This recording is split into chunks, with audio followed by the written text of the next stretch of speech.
कहानी की शुरुआत दो सगे भाई बहन से शुरू होती है। बहन का नाम वीना जबकि उसके छोटे भाई का नाम नॉर्मन था। वीना की 1 महीने बाद शादी होने वाली थी और उसने अभी से उसकी तैयारियां शुरू कर दी थीं। नॉर्मन स्कूल में पढ़ता था। उसकी लवर का नाम मारिया था। वीना और नॉर्मन भले ही भाई बहन थे, लेकिन दोनों गहरे दोस्तों की तरह रहते थे और एक दूसरे को हर बात बताते थे। ऐसे ही एक दिन दोनों भाई बहन शॉपिंग करने बाजार जा रहे थे। रास्ते में जब लाल बत्ती होती है तो नॉर्मन गाड़ी रोकता है और तभी कोई उसे गन दिखाकर गाड़ी के दरवाजे खोलने को कहता है। दरवाजे खुलते ही 2 बंदे गाड़ी में बैठते हैं। एक बंदे के हाथ में अभी भी गन थी और नॉर्मन उसके बताए रास्ते पर गाड़ी चलाने लगा था। थोड़ी देर बाद दोनों बंदे पहले उनसे मोबाइल लेते हैं और फिर उन्हें गाड़ी से उतारकर गाड़ी की डिग्गी में बंद कर देते हैं। इसके बाद दोनों बदमाश गाड़ी लेकर एक तरफ बढ़ने लगते हैं। जल्दी ही नॉर्मन की गाड़ी को एक लाल घर में लाया जाता है। घर में आते ही दोनों भाई बहन को गाड़ी से उतारा जाता है। दोनों की आंखों पर काली पट्टी बंधी हुई थी। देखते ही देखते दोनों को एक कमरे में लाया जाता है और फिर उनसे सारा सामान निकलवा लिया जाता है। सारा सामान निकलवाने के बाद दोनों को एक खास कमरे में लाया गया। इस कमरे में एक बेड और एक कैमरा था। बदमाशों के बॉस का नाम विलियम था और वो भी इसी कमरे में था। विलियम दोनों भाई बहन से कहता है कि मेरे आदमी काफी समय से तुम दोनों पर नजर रखे हुए थे। मैं तुम जैसे जवानों की वीडियोस बनाकर बेचता हूँ। अब तुम दोनों एक दूसरे के साथ अपनी प्यास मिटाओ ताकि मैं तुम दोनों की वीडियो बना सकूं। अगर तुम दोनों ने मेरी बात नहीं मानी तो मैं तुम दोनों को मार दूंगा। दोनों भाई बहन जब कुछ नहीं कहते तो विलियम के कहने पर नॉर्मन को बेड पर लिटा दिया जाता है। अब एक बदमाश ने उसके सिर पर गन रख दी। नॉर्मन को गन के निशाने पर देखकर वीना रोने लगी, जिसके बाद विलियम उसे दूसरे कमरे में लाता है। दूसरे कमरे में आकर विलियम उसे समझाने लगा कि तुम्हें मेरी बात मान लेनी चाहिए, वरना मैं पहले तुम्हारे भाई को मारूंगा और फिर तुम्हारी गुफा लूटकर तुम्हें भी मार दूंगा। उधर एक बदमाश ने नॉर्मन को ताकत की गोली दे दी थी ताकि वो बेड पर जलवे दिखा सके। दूसरी तरफ वीना ने विलियम की बात मान ली थी। अब वीना को नॉर्मन के पास लाया जाता है और विलियम के कहने पर दोनों भाई बहन पानी निकालने लग जाते हैं। पूरी रिकॉर्डिंग करने के बाद दोनों को फिर से गाड़ी में डाल लिया जाता है और फिर एक वीरान सी जगह पर छोड़ दिया जाता है। दोनों भाई बहन सही सलामत घर तो पहुंच गए थे, लेकिन दोनों के साथ जो हुआ था उसकी कोई कल्पना भी नहीं कर सकता था। अगले दिन नॉर्मन मन मारकर पहले नाश्ता करता है और फिर उसका पिता उसे स्कूल छोड़ आता है। उधर वीना अभी भी अपने कमरे में थी। शाम होते होते नॉर्मन घर आ गया। उसकी माँ उसे बताती है कि तुम्हारी बहन पूरा दिन कमरे से बाहर नहीं निकली। रात को वीना अपने कमरे से बाहर निकलती है और बाहर निकलकर अपने लवर सैम से मिलती है। वीना सैम से ही शादी करने वाली थी। दोनों इस समय एक कैफे में बैठे थे। वीना कुछ सोचकर उससे कहती है कि मैं तुमसे शादी नहीं कर सकती। उसकी बात सुनकर सैम हैरान हो गया। सैम उससे ऐसा करने का कारण पूछता है, लेकिन वीना उसे कुछ नहीं बताती और चुपचाप अपने घर वापस आ जाती है। अगले दिन नॉर्मन भी खोया खोया रहता है और वो अपने दोस्तों से भी ज्यादा बात नहीं करता। दोनों भाई बहन जब भी घर में होते थे तो एक दूसरे से नजर भी नहीं मिलाते थे। वीना ज्यादातर समय अपने कमरे में ही बिताने लगी थी, जबकि नॉर्मन रोज स्कूल जाता और स्कूल से आकर वो भी अपने कमरे में ही पड़ा रहता। ऐसे ही एक दिन वीना एक मनोचिकित्सक के पास आती है। इस डॉक्टर का नाम ईवा था और वीना उसे पूरी घटना बताती है। रात को सैम वीना के पास आता है ताकि उससे शादी न करने की वजह जान सके। इस बार भी वीना उसे कुछ नहीं बताती और उसे भगाकर सो जाती है। सैम वीना के पिता से भी बात करता है, लेकिन उसे भी नहीं पता था कि वीना शादी क्यों नहीं करना चाहती। अगले दिन वीना के पिता का जन्मदिन था, इसलिए पूरा परिवार पार्टी करने बाहर जा रहा था। रास्ते में दोनों भाई बहन कोई बात नहीं करते, यहाँ तक कि दोनों एक दूसरे को पूरा नजरअंदाज करते हैं। पार्टी में दोनों के माता पिता तो पूरी मस्ती कर रहे थे, लेकिन ये दोनों चुपचाप ही रहते हैं। ना तो वीना नॉर्मन से बात करती है और ना ही नॉर्मन कुछ बोलता है। रात को पूरा परिवार पार्टी कर वापस आ जाता है। अगले दिन वीना फिर से डॉक्टर ईवा के पास जाती है। वीना से बातें करते करते वो उससे पूछती है कि क्या तुम्हें अपने भाई के साथ मजा आया था। उसकी बात सुनकर वीना कुछ नहीं बोलती, जिसके बाद ईवा उसे नॉर्मन को भी साथ लाने को कहती है। कुछ देर बाद वीना घर लौट आई थी। वो नॉर्मन के पास जाकर उसे सब बताती है कि मैं डॉक्टर ईवा की मदद ले रही हूँ ताकि रिकॉर्डिंग वाली घटना को भूल सकूं।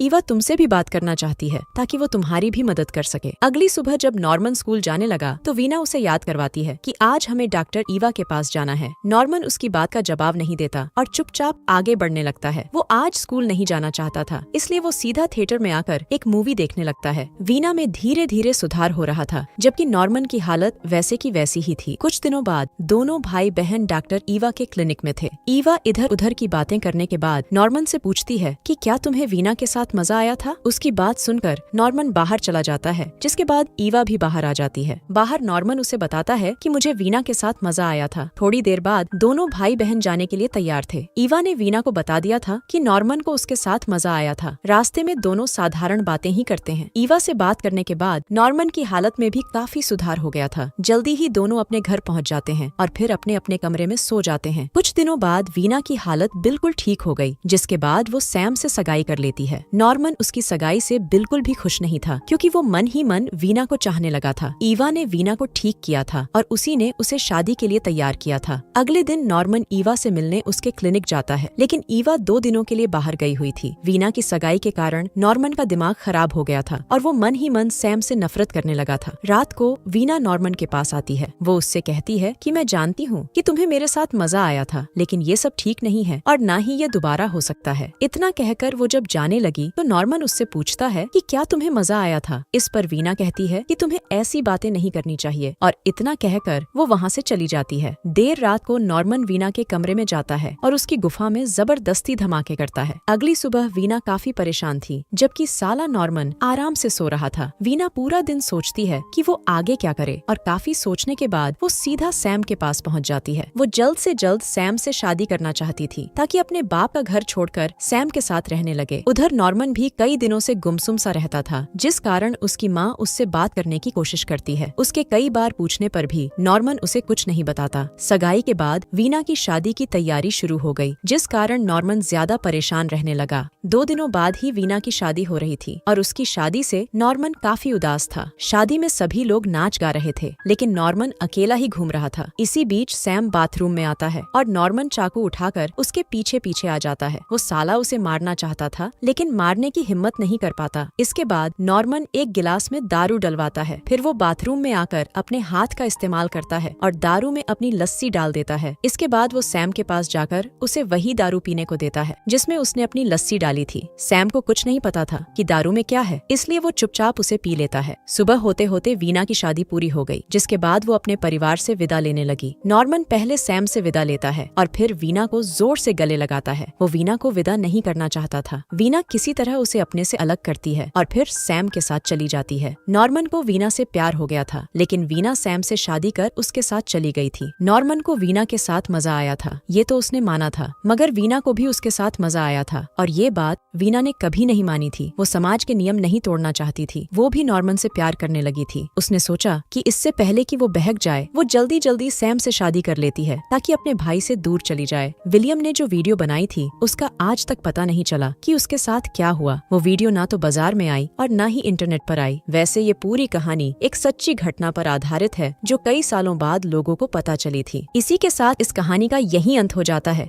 हमारी वीडियो देखने के लिए बहुत बहुत धन्यवाद। अगर आप ऐसी ही वीडियोस के दीवाने हैं तो प्लीज मेरे चैनल को जरूर सब्सक्राइब करें। मिलते हैं अगली वीडियो में, तब तक के लिए नमस्कार।